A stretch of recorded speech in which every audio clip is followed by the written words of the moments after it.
One of my favorite short stories I've read deeply disturbed me in so many ways.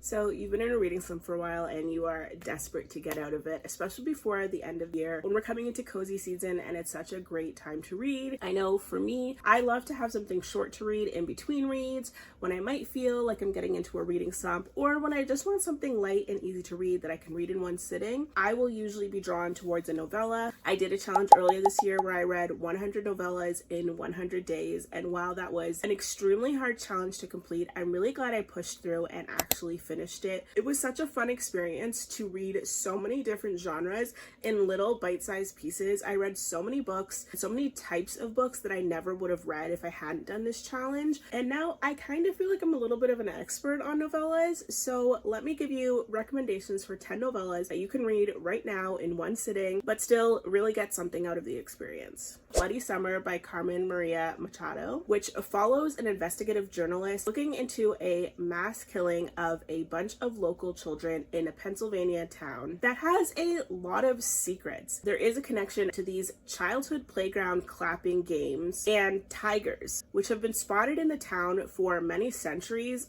at random intervals. This whole story is told through the lens of eyewitness interviews for people who had been around in town when these events were occurring.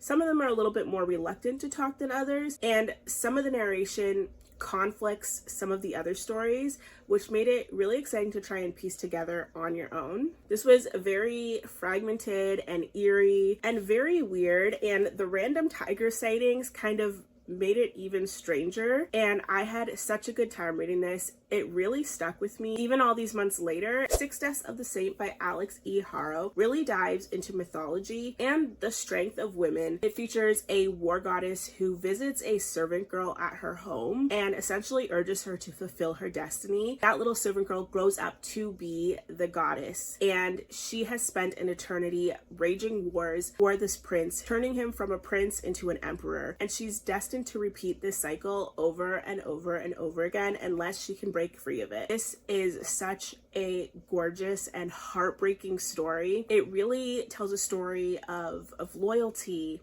of bloodshed, of heartbreak, and of course of cycle breaking, and all sort of universal things that women experience in their life, yet told through a lens that is very much not relatable. It's so beautifully written. I think Alix is so great at writing short stories. I've read a couple other short stories by Alix. Really knows how to pack a punch into so few pages, and honestly I don't know how they were able to make this book so impactful in so little words. It is such a read. If you're a fan of mythology, if you're a fan of women, it's probably going to be a read that you're going to want to pick up, and it takes so little time to get through it that it's totally worth it. If you are a fan of unreliable narrators, then you should check out You Should Have Left by Kehlmann. This features a man who is a screenwriter and decides that him and his family need a detox. They need a break from reality. They go on a vacation at this cabin in the middle of the mountains, and things get strange very, very quickly. The main character decides to start journaling about what's happening around them. The house is very odd. There's a lot of odd happenings. The behavior of the people around him is starting to change, and as the narration goes on, as the journaling goes on, things get weirder and weirder and weirder until it's completely turned on its head. This was very eerie and odd. By the end of the book, you're sort of doubting everything, including what you're actually being told. And it is so much fun. It's so thrilling and really fun to try and figure out what's actually happening. I don't know if you'll be able to, because there's a plot twist at the end that really changes everything. I love this one. I'm always a fan of like psychological thrillers. This is like a perfect psychological thriller. It's bite-sized. Again, it's very short. It's very easy to read, and just so odd and so weird, and just sort of left me with my jaw dropped. Fever Dream by Samantha Schweblin is one of the strangest books I've read, to the point where as soon as I finished reading it, I went on Reddit to figure out what happened in the book. It was so weird. Honestly, I kind of want to reread this again because I still to this day don't really know what happened. Reddit was not super helpful, but this is about a woman who is laying in a hospital bed dying. There is a young boy at her side who's not related to her, and she's telling him the story of how she got to be where she is today. The story is told as she's sort of going in and out of consciousness, so it is very hazy, it's very dreamlike. Like the title suggests, it's very much a fever dream, the story that she's telling. It features toxins and horses and just really odd circumstances, and just kind of, again, left me so incredibly baffled, but in a very visceral way. Maybe someone smarter than me will totally get it from day one. I had to go on Reddit and ask for help, but this was so much fun and such a unique and eerie read. Everything My Mother Taught Me features Adeline, who's taken a vow of silence after the death of her father. This vow of silence frustrates her mother to no end, and her mother is just kind of at her wit's end. They do not have a good relationship, and they've just moved onto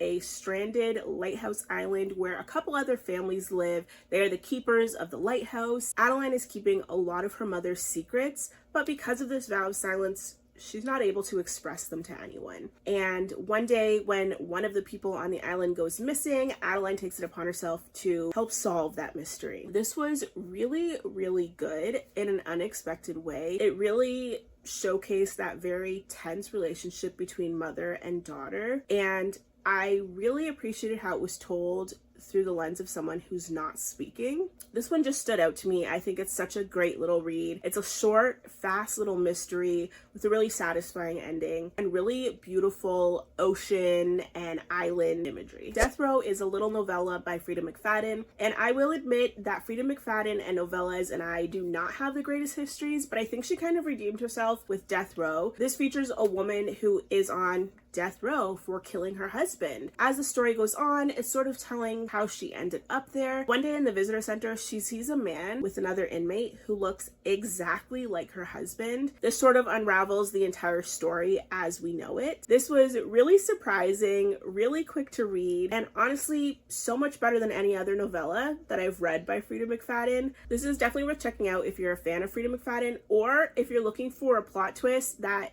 probably is going to make you mad. I do not read a ton of sci-fi, so I was super hesitant going into All Systems Red by Martha Wells. This is the first book in a series called The Murderbot Diaries, which sounds insane, but essentially a murderbot is a type of AI system whose sole task is to be security for a team that is out in the middle of space. But this specific murderbot kind of goes awry because it's now become self-aware, and the team that it's with very much treats it like an equal, and now it's kind of questioning its purpose in life. This is super interesting. I found it really strange.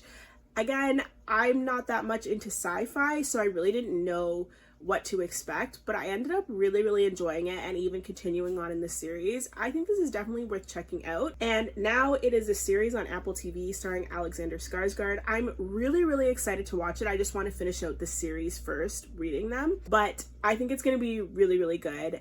And I think that if you like sci-fi, you'll enjoy this, but even if you've never dipped into sci-fi before, it's definitely worth checking out. There's a lot of nuance in this, and especially with the way that AI is going now in the world, we should maybe start reading some more stories about AI. I don't know, but Murderbot is worth checking out. With Halloween season coming up, Big Bad by Chandler Baker is 100% a definite must read. This features a family with a really dark secret, and it takes place over the course of one night when a lot of strange things start happening at this family home. It's about a father trying to protect his daughters, about a mother who's struggling to keep her secret at bay. It's super eerie, it's super dark, it's very spooky, it's very fast paced, and definitely worth checking out, especially because it's spooky season. Here we are again. I told you I love the way that Alix Harrow writes short stories. This is another one by Alix Harrow called A Spindle Splintered. This is a sapphic Sleeping Beauty retelling. It's about this girl who is essentially Sleeping Beauty in the real world. She pricks her finger on a spindle on her 21st birthday and falls into the world of another Sleeping Beauty, and chaos erupts. It's really beautiful, and there is a second book in this series. I think it's worth reading both both of them. I actually happened to read the second one first and loved it, and then went back and read the first one. I think this is so cool because, again, it's a sapphic retelling, but it stays true to all the different variations of Sleeping Beauty and yet does its own thing. It's really, really cool. I love fairy tale retellings. I think this one's really well done. And like always, Alix managed to pack a punch in very, very few pages. This has a lot of themes of friendship, of life and death, and of forging your own path and your own story. It's really beautiful, and I think you should check it out. My last rec is probably one of my favorite short stories I've read, and yet at the same time, it deeply disturbed me in so many ways, and it is Cursed Bread by Sophie Mackintosh. Cursed Bread is very loosely based on a true story about the mass poisoning that happened in France in the 1950s. This features a woman who's the wife of a baker, and it's very much rumored that this mass poisoning is because of some yeast gone bad in the bread, I believe. And so it kind of centers around that, but this woman gets dragged into this like very dark world of sensuality and desire and lust and envy. And it really sucks her in, and this book kind of alludes to maybe the mass poisoning had something to do with this woman's lust and desire and this strange new family that had just recently come to town. It's super weird. It's super eerie, and it really sucks you into the story and its style of writing. You kind of feel like you're floating along with this woman as she experiences all these things, and just deeply unsettling in so many ways. And yet that's what made me love this book, because it has stayed with me for such a long time in a very visceral way. I think this is definitely worth checking out if you love like a surreal, sort of eerie and poignant read. This is definitely worth checking out. It's definitely worth reading. Again, it's really short, but it packs such huge impact, and I just think that you're doing yourself a disservice if you don't read this. And those are some of my favorite novellas. I honestly could go on and on about novellas for all types of genres and reads, so if you're curious about a novella that's in a certain genre, like if you want sports romance novellas or spicy novellas or sci-fi novellas, definitely leave a comment for that, and I can make a part 2 video with more specific niches. I've read probably over 150 novellas, and that number continues to rise every day. So let me know if you want another recommendation video. This was so much fun to make, and just go through my backlog of novellas that I've read and sort of revisit them for this video. That's gonna be all for me today. I hope you enjoyed this. I'm still very new to making videos, kind of trying to find what works for me, but I hope you enjoyed this. I hope you stuck around, and I will see you in the next one.